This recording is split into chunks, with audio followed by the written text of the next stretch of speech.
Pessoal, eu vim aqui hoje para trazer a ferramenta Spin Selling para vocês.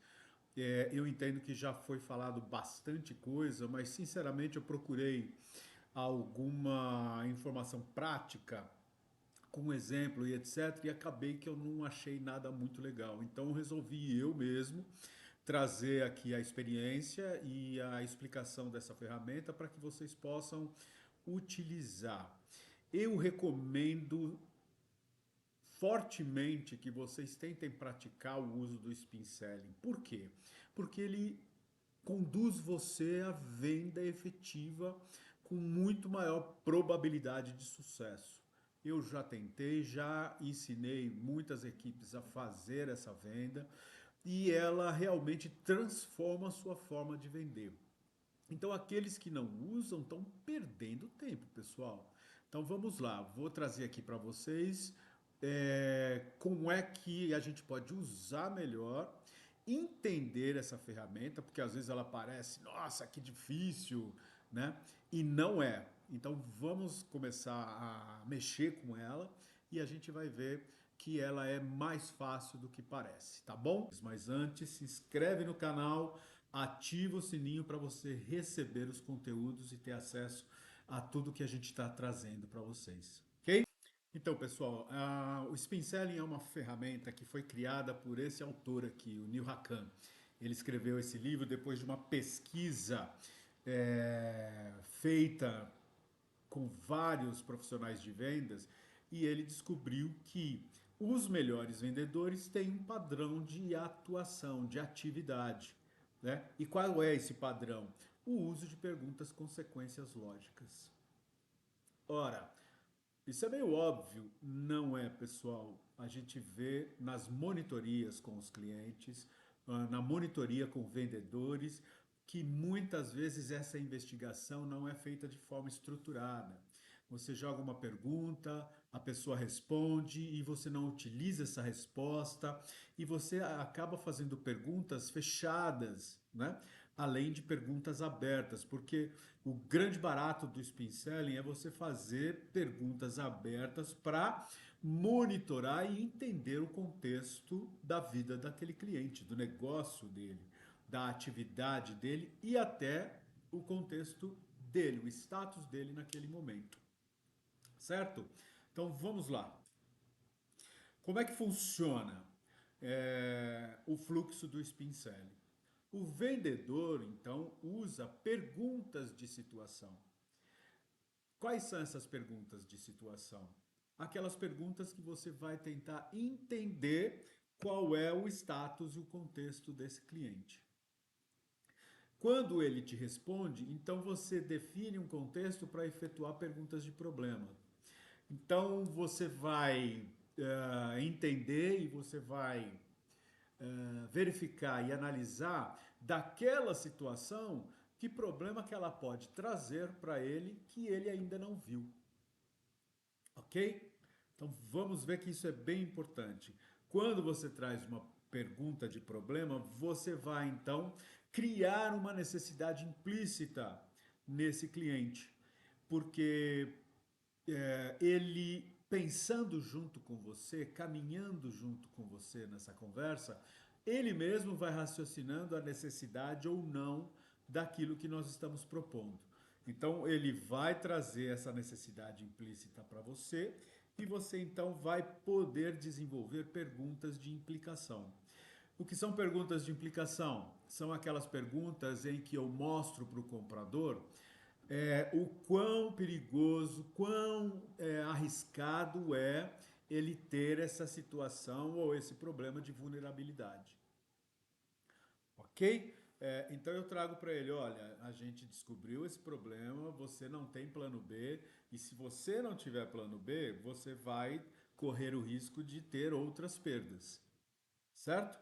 Então eu já deixo a pulga atrás da orelha dele. E aqui, para que realce o problema do comprador, então eu trago para ele perguntas de necessidade. Perguntas que vão fazer ele pensar na solução e não que eu vou dar de mão beijada. Então, se eu tenho a situação, se eu identifiquei o problema, se eu entendi que eu preciso resolvê-lo e entendi que eu estou correndo risco, então eu tenho que levar esse cliente ao quê? A buscar soluções que ele pode trazer no contexto dele. Porque eu posso trazer alguma solução que não caiba no contexto dele, eu vou dar um tiro no pé.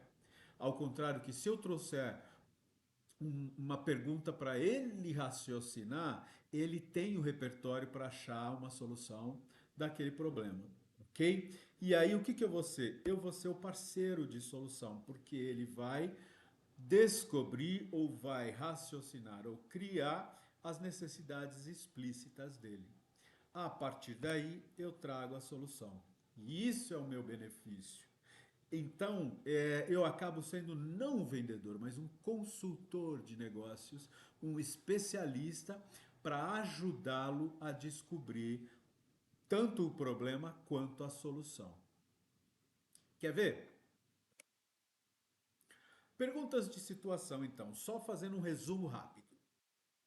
Você busca identificar a dor do cliente, gerar conexão e criar empatia. Perguntas de problema. Estímulo para enxergar o problema com mais clareza e despertar para necessidades de solução. Perguntas de implicação. Você potencializa a dor para gerar urgência e valor naquele tema. E perguntas de necessidade. Cria no cliente a ideia de compra, solução e caminhos possíveis para resolver aquela questão. Um breve exemplo. Eu vou lá e pergunto: quantos fornecedores você tem? Provavelmente ele vai me trazer: eu tenho um fornecedor, estou fechado com aquela empresa que é nossa fornecedora há algum tempo e está nos atendendo bem. Então, o que, que eu trago para ele? O risco dele estar com um fornecedor apenas. Você tem plano B? Você não acha arriscado? Você concorda que ter um fornecedor só pode te trazer alguns destemperos, alguns problemas, alguns riscos no meio do caminho? Pode ser que ele já tenha pensado nisso e pode ser que não. Então eu estou fazendo ele pensar, provavelmente pela primeira vez, em ter o risco de ter só um fornecedor. Porque às vezes eles fazem as coisas um pouco automáticas, principalmente no B2B, né? Nós estamos falando de B2B aqui. Então ele atua de forma automática e não consegue, em função de tempo, em função de sobrecarga, em função de uma série de situações, não consegue é, ter uma visão maior sobre aquelas atividades dele. Então, como eu trouxe para ele, você não acha arriscado? Ele pode achar que sim ou pode achar que não, ok? E eu faço então a implicação, ou seja, eu potencializo esse problema dele, né? Vem cá, quais seriam as consequências se esse fornecedor não te entregasse a mercadoria na data prevista? Ok? Às vezes pode parar uma fábrica, pode parar uma produção inteira se esse fornecedor atrasa. Às vezes ele vai falar: nós vamos correr para o mercado. Sim, mas a produção do commodity, a produção do que ele precisa pode demorar 40 dias, 60 dias, e aí? Ok? Então aqui nós descobrimos o problema e a gente está então avaliando na pergunta de implicação. E aí o que, que eu faço? Eu crio no cliente a ideia de compra, trazendo uma pergunta de necessidade. Nesse caso aqui, como vocês avaliam a oportunidade de um novo fornecedor para minimizar os riscos? Ora, eu não dei a solução, mas eu fiz ele pensar, ok? E aí eu trago então a solução. Olha, nós somos o fornecedor desse tipo de produto, a gente atua dessa forma, nossos prazos são esses, tem ou não tenho pronta entrega e etc. Aí está na hora de eu apresentar com todo o meu repertório o que a minha empresa pode fazer. Para o quê? Agregar valor.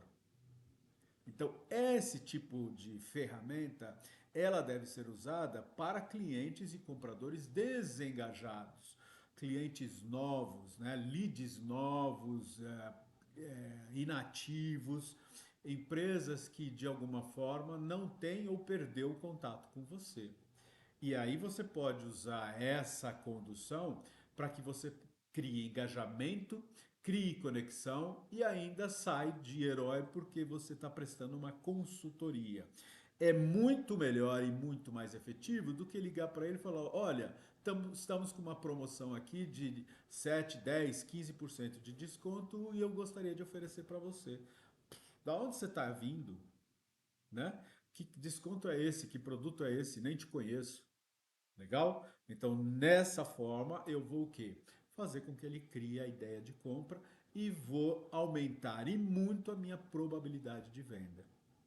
Legal? Gostaram? Então procure agora aplicar no seu dia a dia. Crie perguntas de situação, problema, implicação e necessidade e vocês vão ver como seus resultados vão melhorar e muito. Ok? Então era isso. Até a próxima.